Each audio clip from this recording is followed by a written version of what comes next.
Vamos lá, vamos à palavra de Deus, vamos aqui orar. Pai querido, hoje é um dia de festa na tua igreja e também é dia de festa no céu. Tua palavra diz que há alegria no céu entre os anjos, a festa por um pecador que se arrepende. Hoje, homens e mulheres, jovens, vêm aqui comunicar pela sua fé e ser batizados. Eles vêm aqui para dizer que há um só Deus e um só Senhor. Eles não estão trocando de religião. Eles não estão mudando de igreja. Eles estão abandonando tudo para servir ao Deus vivo. Eu quero pedir que o Senhor nos ensine essa noite. E o teu Espírito nos faça caminhar. Libere a nossa mente para que a gente chegue no entendimento da salvação e da vida eterna que o Senhor tem para cada um de nós. Fica conosco, em nome de Jesus. Amém. Amém, gente? Vamos lá. Festa no céu. Esse texto é muito interessante. Faz parte de um grupo de 3 parábolas. A parábola das perdas. A parábola da ovelha perdida. A parábola da dracma perdida. E a parábola dos filhos perdidos, que nós conhecemos como a parábola do filho pródigo. E diz assim em Lucas 15, a partir do verso 10, é um texto longo, mas muito, muito interessante. Diz: eu lhes digo, da mesma forma, a alegria na presença dos anjos de Deus por um pecador que se arrepende. Jesus continuou, preste atenção nessa palavra. Ele está continuando algo, ele está endossando algo, ele está complementando algo que ficou para trás. Ele continuou falando. Um homem tinha 2 filhos, o mais novo disse a seu pai: pai, quero a minha parte da herança. Sim, ele repartiu sua propriedade entre eles.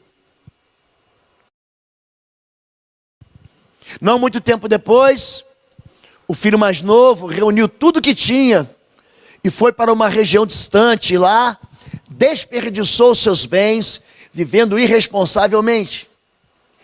E depois de ter gasto tudo, houve uma grande fome em toda aquela região, e ele começou a passar necessidade. Por isso, foi empregar-se com um dos cidadãos daquela região, que o mandou para o seu campo, a fim de cuidar de porcos. Ele desejava encher o estômago com as vagens de alfarrobeira que os porcos comiam, mas ninguém lhe dava nada. Caindo em si, ele disse: quantos empregados de meu pai têm comida de sobra? Eu aqui morrendo de fome. Eu me porei a caminho e voltarei para meu pai, e lhe direi: pai, pequei contra o céu e contra ti, não sou mais digno de ser chamado teu filho, trata-me como um dos teus empregados. A seguir levantou-se e foi para o seu pai. Estando ainda longe, seu pai o viu cheio de compaixão, e correu para o seu filho, e o abraçou, e o beijou. O filho lhe disse: pai, pequei contra o céu e contra ti, não sou mais digno de ser chamado teu filho. Mas o pai disse aos seus servos: depressa, tragam a melhor roupa e vistam nele, coloquem um anel em seu dedo e calçados em seus pés. Tragam um novilho gordo e matem-no. Vamos fazer uma festa e comemorar. Vou repetir: vamos fazer uma festa e comemorar. Pois este meu filho estava morto e voltou à vida. Estava perdido e foi achado. Começaram a festejar. Enquanto isso, o mais velho estava no campo. Quando se aproximou da casa, ouviu a música e a dança. Então chamou um dos servos e perguntou-lhe o que estava acontecendo. Este respondeu: seu irmão voltou, e seu pai matou o novilho gordo, porque o recebeu de volta são e salvo. O filho mais velho encheu-se de ira e não quis entrar. Então seu pai saiu e insistiu com ele. Mas ele respondeu ao seu pai: olha, todos esses anos tenho trabalhado como escravo ao teu serviço e nunca desobedeci às tuas ordens. Mas tu nunca me deste nem um cabrito para eu festejar com os meus amigos. Mas quando volta para casa, esse seu filho, que esbanjou todos os teus bens com as prostitutas, matas o novilho gordo para ele? Disse o pai: meu filho, você está sempre comigo, e tudo o que tenho é seu. mas nós tínhamos que comemorar e alegrar-nos, porque seu irmão estava morto e voltou à vida, estava perdido e foi achado. Eu ouvi essa história pela primeira vez no catecismo. Eu nasci numa família católica e mamãe me levava para a escola. Nós saíamos cedo, íamos a pé. Uma escola distante da minha casa. Nós passávamos muita dificuldade naquela época. E nós íamos caminhando e passávamos por uma igreja, bem ali no meu bairro, uma igreja de pedra, bem antiga. E na volta, ela sempre falava assim: vamos parar para falar com o Papai do Céu. Eu aprendi a temer ao Senhor, porque minha mãe me ensinou a temer ao Senhor. Eu entrei no catecismo para fazer o que nós chamamos de primeira comunhão.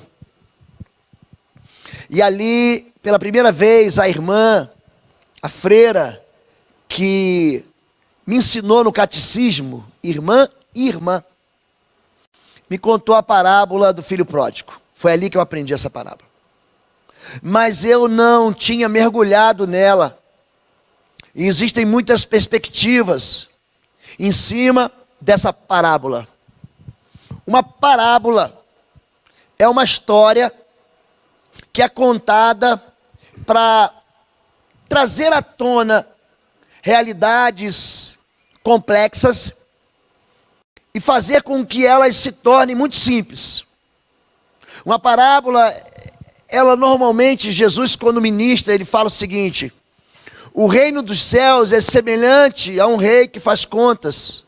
O reino dos céus é semelhante a um pescador que tira peixes bons e peixes ruins.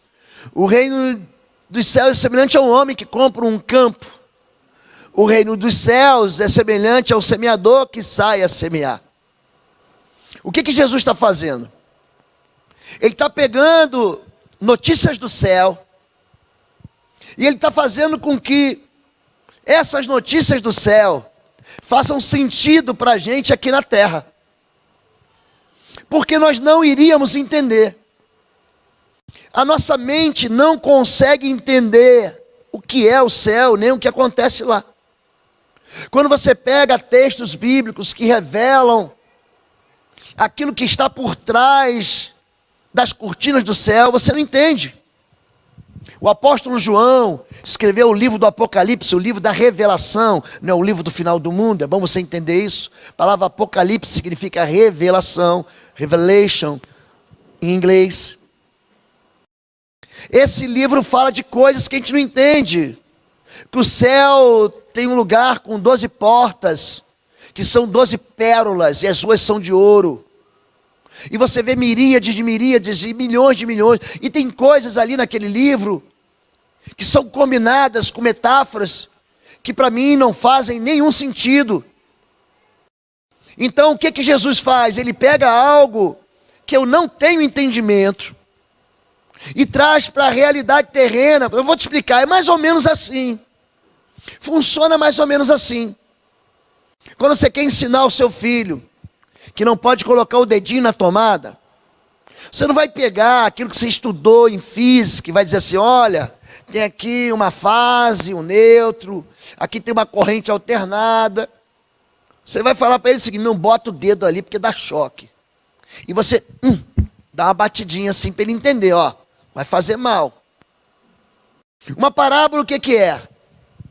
É um símbolo terreno de algo que acontece no céu. Imagina se eu tivesse que explicar hoje, para uma baleia, um ser que vive num ambiente completamente diferente do nosso, uma baleia que vive lá no mar, no oceano. Como é que eu ia explicar para ela hoje que o meu time ganhou do seu time? Você entendeu? Você entendeu? Como é que eu ia explicar o que é um campeonato de futebol? Como é que eu ia explicar para uma baleia? E a baleia, ela tem uma linguagem. Como é que eu ia conseguir fazer isso? Eu teria que me tornar uma baleia. Certa vez eu li um livro do Billy Graham. Como Nascer de Novo. Eu li esse livro imediatamente após a minha conversão. E ele conta a história do que Deus fez. Ele contou uma parábola para que eu entendesse. Ele fala o seguinte: imagina que eu sou Deus. É só uma ilustração. Imagine isso. Eu sou Deus. E eu crio um mundo. E ali eu crio uma formiguinha. E eu amo essa formiguinha. Eu amo a formiguinha. Eu sou o Criador. E eu amo a formiguinha e digo: formiguinha, não passe desse limite. Não avance nessa fronteira. Não quebre essa regra. Porque a hora que você quebrar, você não vai me ver mais. Você não vai me ouvir mais. Você não vai me entender mais. E você vai para um caminho de morte. E você vai cair num abismo de fogo. Mas a formiguinha é obstinada. E ela então quebra essa fronteira. Alguém a gente tentou aqui falar com formiga? A formiga está numa direção. E você fala: formiga, volta para o outro caminho. A formiga não te entende. E você faz sinal: formiga, para, você vai morrer. E a formiga não te vê. E você tenta se comunicar e a formiga não te entende. Se eu tentar pegar a formiga, eu sou tão grande, a formiga é tão pequena, que se eu tentar pegar ela, eu vou matar ela. Então só tem um jeito. Eu não sou Deus? Eu não sou todo-poderoso, o Criador? Então eu, sendo Deus, eu entro no ventre de uma formiga virgem, eu me faço formiga, e vou lá comunicar na linguagem da formiga. Eu vou lá esfregar a minha anteninha, na anteninha das formigas, vou dizer: ei, vocês estão indo para o caminho errado. Eu sou o caminho, a verdade e a vida. Vocês têm que voltar para lá. Ninguém vem ao Pai a não ser por mim. Isso é uma parábola. Uma criança consegue entender que Deus se fez gente e habitou entre nós. Isso é uma parábola. Mas o que está acontecendo aqui? Existe, na verdade, dois filhos, que são, na verdade, dois comportamentos. Tem gente que diz que o filho que sai de casa, pega a grana da família e torra tudo. Esse aqui é o ímpio, ele não quer saber de Deus, ele tem uma vida louca, ele quer ser feliz longe de Deus. Esse aqui é aquele que não tem o evangelho. Já aquele outro que ficou em casa trabalhando como escravo, aquele é o santarrão. Ele viveu no monastério, ele nunca erra, ele é pautado por uma moralidade, por um comportamento austero e libado.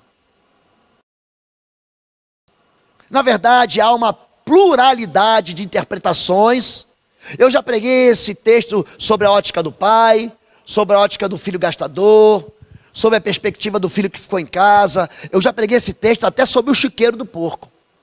E dá para você fazer aqui, costurar qualquer caminho e qualquer entendimento, porque a palavra de Deus é assim. Ela é fonte inesgotável de sabedoria. Mas eu quero trazer esse texto para o ambiente do relacionamento quebrado. Tem dois filhos dentro de casa, mas os dois filhos não se dão bem com o pai. Um filho, ele não gosta de ficar em casa, ele não esconde isso e vai embora. Tem um filho que ele não se dá bem com o pai, e ele rompe com tudo e se manda. E tem outro filho que é falso. Ele também não se dá bem em casa, não está feliz, não está satisfeito com a relação com o pai, mas ele fica lá dizendo que está tudo bem. Mas a primeira notícia boa que vem do outro, ele já reclama. E ele fica decepcionado. Esse texto ele fala de dois filhos que estão insatisfeitos. Dois filhos que se sentem tolhidos. O primeiro então, ele fala... Eu fico imaginando esse garoto dentro de casa. Eu, menino, morava num apartamento. E minha mãe colocou... grades em volta do apartamento, em volta das janelas. O apartamento não é que nem esse que hoje você bota o carro embaixo, aí o primeiro andar é carro, é garagem. O segundo andar é que é o apartamento, não é isso? Não, o apartamento já era no chão. Ele não tinha garagem. Um desses apartamentos velhos do Rio de Janeiro. Então, qualquer pessoa vindo da rua entrava, um muro desse tamanho, entrava no prédio, e se quisesse entrar dentro de casa, entrava, porque a janela ficava aberta. Então, mamãe colocou grades, meu pai colocou grades, aliás. E eu ficava do lado de fora. E às vezes eu não podia sair para brincar, e os meus amigos andando de bicicleta, jogando bola, soltando pipa. E eu doido para sair de casa, mas não conseguia sair. Mamãe falava assim, não sai e não se misture com eles. Mas eu doido para experimentar. Tinha um lugar bem próximo da minha casa, que quando chovia aquilo ficava um barro gostoso, que eu gostava de enfiar minha mão ali, e fazer bolinho de terra, e mexer com aquela argila, mas eu não podia me sujar. O filho pródigo, ele está assim, dentro de casa, mas ele se sente tolhido, ele se sente aprisionado, ele acha que viver com o pai não é bom, ele acha que existe uma possibilidade de felicidade. Muito obrigado. Muito obrigado. Existe uma possibilidade de felicidade fora de Deus, fora da casa do pai. E ele chega assim, chega disso. Eu não quero mais isso, pai. Me dá a parte que me cabe, como se ele tivesse alguma parte. Isso me faz lembrar os filhos da gente. Ele fala assim para você, pai, eu quero batata frita. Compra batata frita aqui do McDonald's. Você vai lá, compra batata frita. E ele fala assim, você fala assim para ele assim, pai, você quer alguma coisa para você? Não, não quero, compra só para você. Mas quando ele chega com aquele pote de batata frita, você sabe, né? Aquele cheiro, fala, mãe, eu quero sim. E você quer tomar a batata frita? Ele, não, pai, é minha. Não, como é que é isso? Ele não entendeu ainda, que quem comprou fui eu. Aliás, eu podia comprar quantos pacotes de batata frita eu quisesse. E se eu quisesse tomar na marra, eu tomava, é meu e acabou. Mas a gente começa a achar que existe uma alegria, uma festa fora de casa, que a gente vai encontrar amigos fora de casa. A gente começa a achar que existem sabores longe da presença de Deus. É isso que a parábola está falando. São pessoas que acham que longe de Deus, eles vão encontrar de alguma maneira uma festa que eles nunca tiveram dentro de casa. Lá fora eu tenho algo que aqui dentro eu não tenho, então eu preciso experimentar, eu preciso perceber, eu preciso provar, eu preciso sentir essa fragrância. E ele então sai, e ele é muito irresponsável mesmo. E de repente ele termina onde? No esgoto, no chiqueiro. E aí quando a gente está no chiqueiro, gente, a gente se lembra daquele prato de comida. Eu me lembro da comida da minha mãe. Eu lembro do feijão da minha mãe. Eu tive com a minha mãe quinta-feira e sexta-feira. Gente, o feijão da minha mãe, eu gosto muito de feijão com arroz. Mas o dela tem algo diferente. Eu gosto, se você me chamar para comer na sua casa, eu vou. Mas não é o da minha mãe. Eu lembro daquela comida dela. Ela tem um frango que ela faz no forno, que ela coloca um creme com sucrilho. Eu não sei se vocês já viram isso? Ela pega o sucrilho, ela faz um creme. Eu estou com fome agora, está até mexendo com meus... Está mexendo com meus sentimentos internos aqui. E ela faz aquele molho e depois, quando você come aquele frango crocante... Mamãe, eu lembro da casa da minha mãe. O filho pródigo, ele lembra que na casa do pai ele era bem tratado. O filho pródigo, ele lembra que da casa do pai ele tinha uma cama quente. Ele lembra que na casa do pai ele não era tratado como empregado. Ele era tratado como filho. Só que ele fica tanto tempo no chiqueiro, que quando ele volta para casa, Ele sabe que decepcionou o pai. Quando ele volta para casa, ele sabe que ele desonrou o pai. Então ele fala: pai, eu quero ser teu empregado. Tem crente que trata Deus como chefe. Tem crente que fala assim: eu não vou orar porque Deus não vai ouvir. Você sabe, eu estou mal, eu estou em pecado. Tem crente que fala assim: não, eu não vou voltar para casa porque Deus não vai me receber. Agora escute isso. A única vez na Bíblia inteira, você pode procurar, o único momento em toda a Escritura Sagrada que a Bíblia diz que Deus corre, é aqui na parábola do filho pródigo. O filho vem caminhando naquela rua, e aí de repente o pai o vê, a Bíblia diz que ele corre, o pai correndo, lançando ao seu pescoço, o beijou.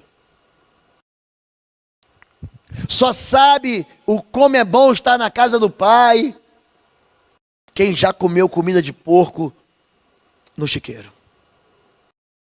Tem muitas canções que falam da relação entre pai e filho. O Dado Villa-Lobos, o Marcelo Bonfá e o Renato Russo, gente velha, gente morta até.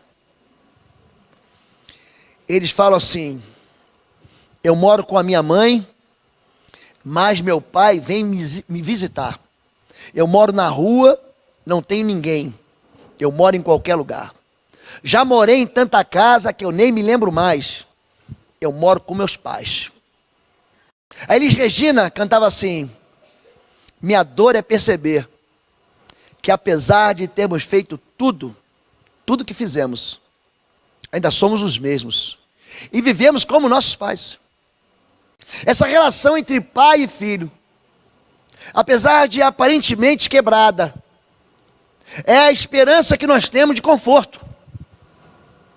Gente que se afasta de Deus, gente que se afasta da casa do pai, gente que se afasta do conforto, da segurança da casa do pai, que acha que vai lá fora e encontrar uma refeição, um sabor, uma delícia, uma festa, vai descobrir que aquilo lá vai passar.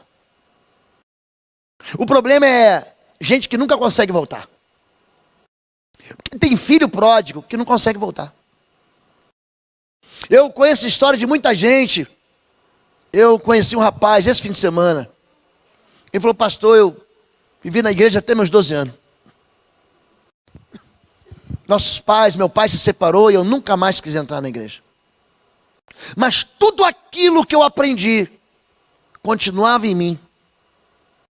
E um dia um homem entrou no ônibus. Ele falou algo, ele falou assim: não morra e não passe essa vida sem conhecer Jesus Cristo. Essa palavra ficou batendo na minha cabeça como um martelo batendo num sino de bronze. Até que eu voltei para a casa do pai. Quem não é crente não entende quem é crente. Eu não entendia. Eu dizia que crente era tudo pobre, feio e burro. Eu falava isso. E dá dinheiro para o pastor. Eu falava isso. Mas quando tudo deu errado na minha vida, quando eu fui para o chiqueiro, quando eu quis comer as alfarrobas das vagens dos porcos, sabe quem foi que eu fui buscar? Os crentes. Eu tinha um amigo, eu tive um soldado que serviu comigo, eu tive um tenente que serviu comigo, eu tive um cadete que falava de Jesus para mim, que a vida dele, gente, a vida desses três eram lindas. E eu sabia que Deus os ouvia, eu sabia disso. Mas eu era incapaz de voltar para a casa do pai. Até que um dia, eu fui num culto assim, e sentei no final do culto. Eu me lembro que eu cheguei fumando. Papai me ensinou a fumar. Meu pai que me ensinou. E fumante porco, daí o chiqueiro. Peguei aquela guimba de cigarro, chegando na porta da igreja, joguei fora e sentei no último banco. Eu lembro até hoje do sermão que o irmão pregou. Ele escreveu um livro, o irmão Aramis C. de Barros. Ele pregou sobre oferecer nossas vidas como sacrifício perfeito. Ele perguntou, você quer ser um sacrifício para o Senhor? Aquele dia eu entreguei minha vida a Jesus. Naquele dia eu voltei para a casa do Pai e houve uma grande festa.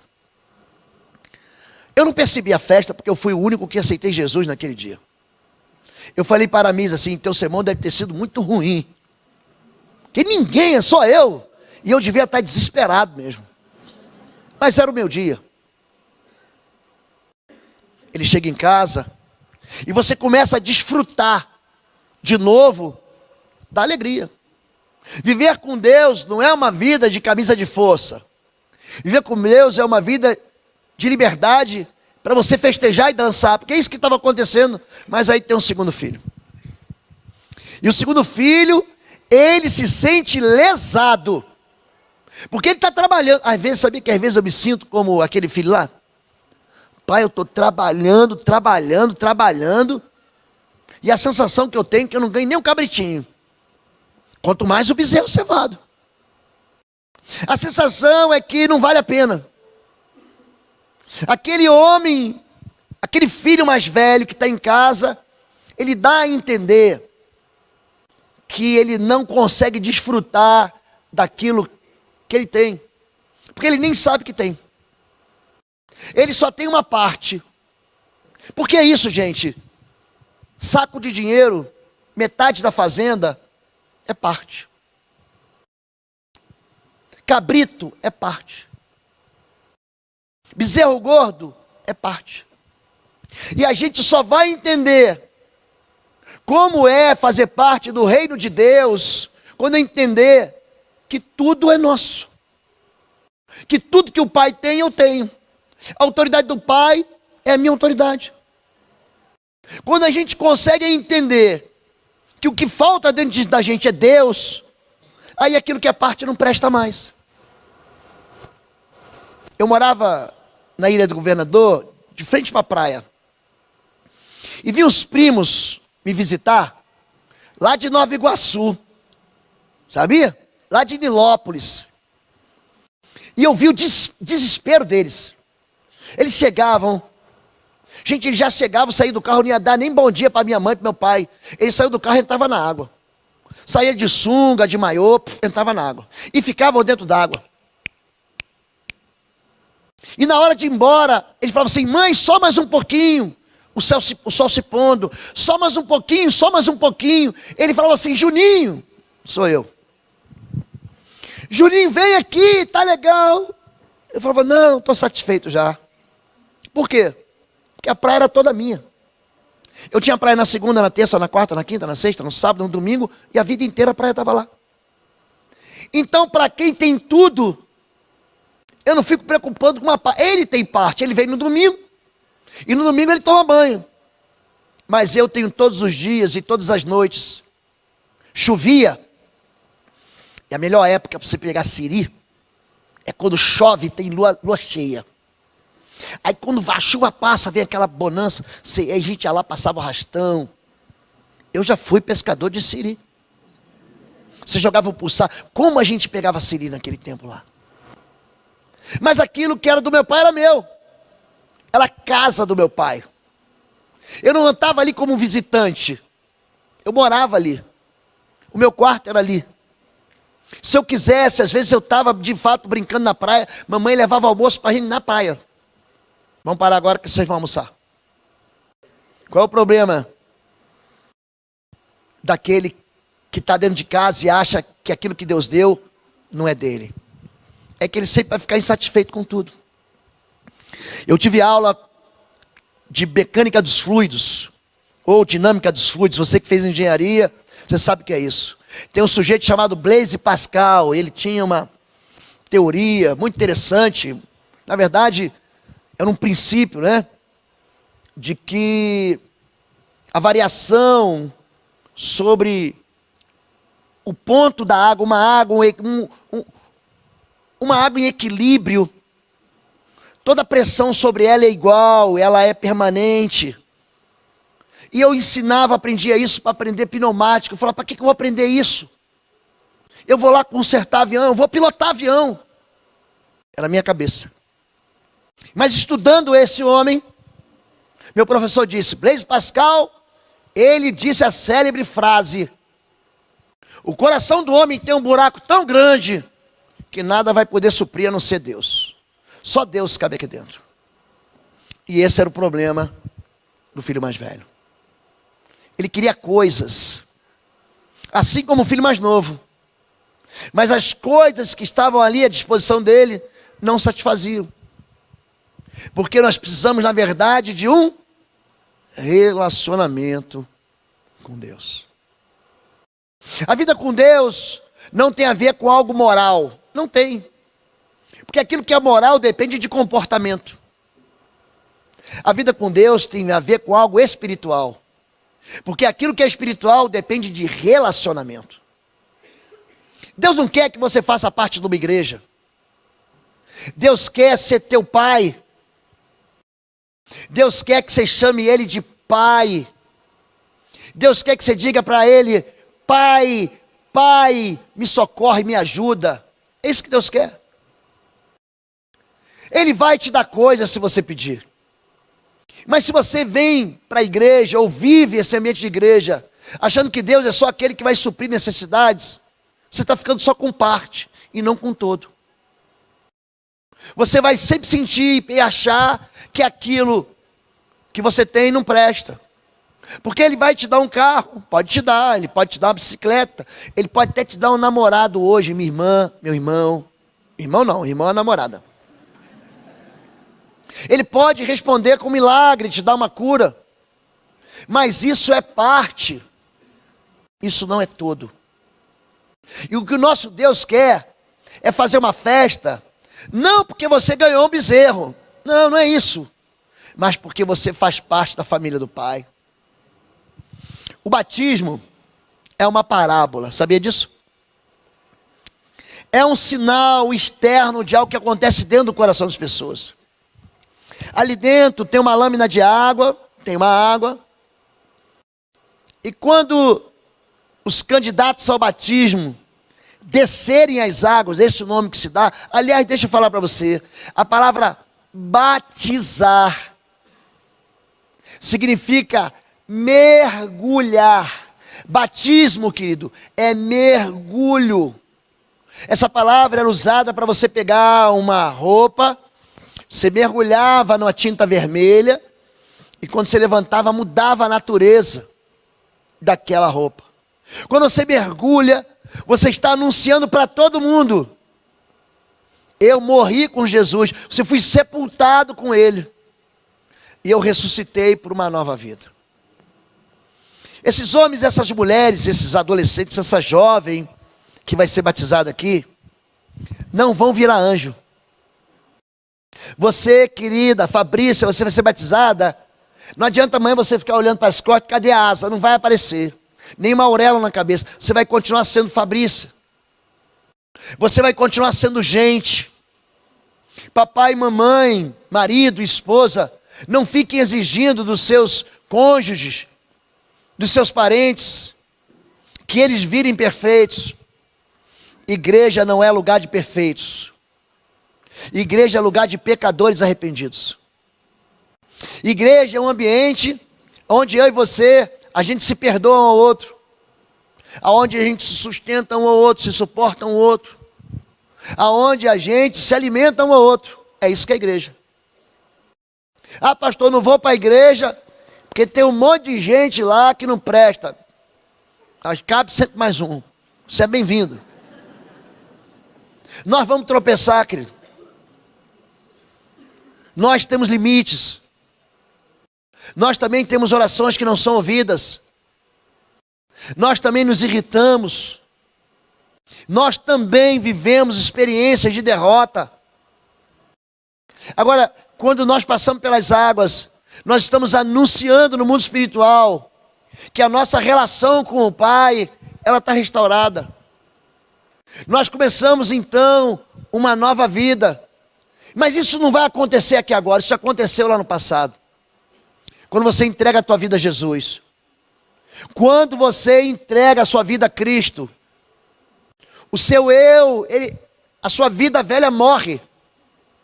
Tem gente que fala assim: pastor, eu entreguei a Jesus aqui, No dia seguinte, eu já não era mais eu. O nome disso é novo nascimento. É uma experiência espiritual. Aquele que não nasce da água e do Espírito, ele não vai ver o reino de Deus. Aquele que não nasce da água e do Espírito, ele não pode entrar no reino de Deus. O batismo, ele é um símbolo, é uma parábola que está contando para todo mundo, ó, eu estou aqui começando uma vida de bebê. Aqui tem homens experientes, mulheres experientes. Eles estão começando a vida espiritual agora. Eles vão sair da banheira como se fosse um bebê. Sabe o que você faz com o bebê? Você dá leite, toma mamadeira. Toma mamadeira. Daqui a algum tempo eles vão comer papinha. Daqui a mais um tempo, comida sólida. E daqui a mais um tempo, feijoada. Alguns daqui vão ser pastores. Eles nem sabem disso. Eu não sabia disso. Alguns daqui vão se transformar em missionários. Deus vai os chamar, os vocacionar para uma obra diferente, especial e singular. Mas eles não sabem ainda. A irmã Clarissa tem um bebê dentro da barriga, um netinho do Darcy e da Helena. Quando você pega o bebê, eu não sei o que ele vai ser. Eu não sei se ele vai ser professor, se ele vai ser diretor, se ele vai ser chefe. Eu não sei se ele vai ser empregado. Eu não sei o que ele vai ser, mas Deus sabe. Porque antes da gente, quando a Bíblia diz que quando nós éramos substância informe no ventre da mãe, todos os nossos dias já eram sabidos do Senhor, eram contados por Ele. Eu não sei o que Deus vai fazer da sua vida, mas eu sei que os planos de Deus para a sua vida são planos que um pai tem para um filho. Qual é o plano que você tem para o seu filho? Plano de mal? Não. Plano de paz. A história do filho perdido, do filho pródigo, é uma história de festa. E hoje eu quero muito, muito, muito que a igreja celebre essa festa. Porque esses homens e mulheres foram geradas em Cristo aqui dentro. Essa igreja foi uma maternidade de uma nova vida. Sabe o que significa isso? Fertilidade. Sabe o que significa isso? Santidade. Sabe o que significa isso? Presença do Espírito de Deus. Porque quem convence não sou eu, gente. Quem convence é o Espírito Santo do pecado, da justiça e do juízo. Eu quero orar por você. Vamos ficar em pé em nome de Jesus. Eu quero encerrar essa mensagem e dar início. Vou chamar o Darcy aqui. Eu quero encerrar essa mensagem dando início aos batismos, orando pela sua vida. Feche seus olhos em nome de Jesus e curve a sua cabeça. Pode fechar seus olhos e curvar sua cabeça. E eu quero fazer uma pergunta para você. Você quer voltar para a casa do Pai? Você não está cansado de viver perdendo? Você não está cansado de viver sofrendo? Você não está entendendo que viver longe da casa do Pai só vai trazer para você medo, dor e sofrimento? Você já bateu em todas as portas. Você já experimentou um monte de soluções. Você não está vendo que não deu certo? É na casa do Pai que você é recebido com festa. E eu quero fazer uma pergunta para você. Eu não estou perguntando se você é evangélico, católico, batista, nem presbiteriano, nem assembleano, se você é pentecostal, se você é tradicional, ortodoxo. Isso não faz a menor diferença. A pergunta é: você hoje quer voltar para a casa do Pai? Se você quer voltar para a casa do Pai, fique no seu lugar, não vou chamar ninguém aqui à frente. Só levante sua mão. Só isso, eu quero. Deus abençoe vocês, querido. Deus abençoe todos vocês. Deus abençoe. Deus abençoe, Deus abençoe. Pode abaixar sua mão. Eu quero fazer mais uma pergunta. Talvez você já esteja aqui na igreja, mas você está insatisfeito. Você continua insatisfeito com a sua vida. E você não tem desfrutado daquilo que Deus deu e que é teu. Você não tem um pedaço. Você é cordeiro com Cristo. E esse apelo é para evangélicos, para cristãos. Você quer hoje chamar Deus de Pai e acabar com esse medo de se aproximar para pedir só um cabritinho?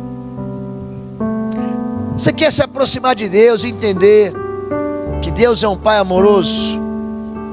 Talvez você esteja aqui na igreja há 20 anos, 30 anos e nunca teve uma experiência de relação com o Pai. Você quer isso? Se você quer isso agora, coloca a mão no seu coração. Quero orar por todos vocês. Pode botar a mão no seu coração. Pai querido, nós hoje vamos fazer a festa aqui. Eu sei que teus anjos, Pai, estão fazendo festa no céu. Mas eu quero te louvar pela vida de homens e mulheres que hoje estão tomando uma decisão. Uns de voltarem para os teus braços, Pai. E eu sei que eles não são perfeitos, nem nunca serão. A estatura do varão perfeito a gente alcança aí na glória. Nenhum de nós, Pai, tem em nós mesmos condições de se salvar. Teu filho é o nosso Salvador.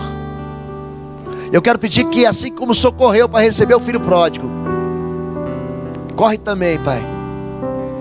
Toma esses filhos nos braços, coloca neles sandálias nos pés, coloca um anel de filho no dedo, dá uma vestidura, uma vestes reais, a veste do príncipe para cada um deles. Como filhos do rei, como filhos do Pai, recebe-os na tua morada agora, Senhor. Traz para perto os feridos, os machucados, homens e mulheres que foram decepcionados dentro da tua igreja, homens e mulheres que foram enganados, roubados, traídos, machucados dentro da tua casa. Faz com que entre na sua festa. Não deixe eles do lado de fora, Deus. Assim como o Senhor foi buscar o filho mais velho, o Senhor foi buscar o filho mais novo, também busca o filho mais velho, Pai, para que toda amargura seja tirada e a alegria seja completa na tua casa, em nome de Jesus. Amém. Você pode dizer amém? Se você quer fazer parte dessa igreja, todo domingo às 9 da manhã nós temos uma classe de recepção de novos membros. Se você está sem igreja, essa igreja é muito amorosa, mas muito amorosa. Essa igreja tem células que são abertas todos os dias da semana. Nós temos uma casa para a gente ir. Essa igreja tem ministérios de socorro, de ação social. Tem ministérios que vão abençoar a vida do seu filho, que vão abençoar a sua vida. Essa igreja é uma igreja do Senhor plantada nesse bairro para abençoar a sua vida. E eu quero dizer que você é muito bem-vindo e que você não deve sair daqui sem receber da gente um abraço que nós vamos dar lá na porta agora.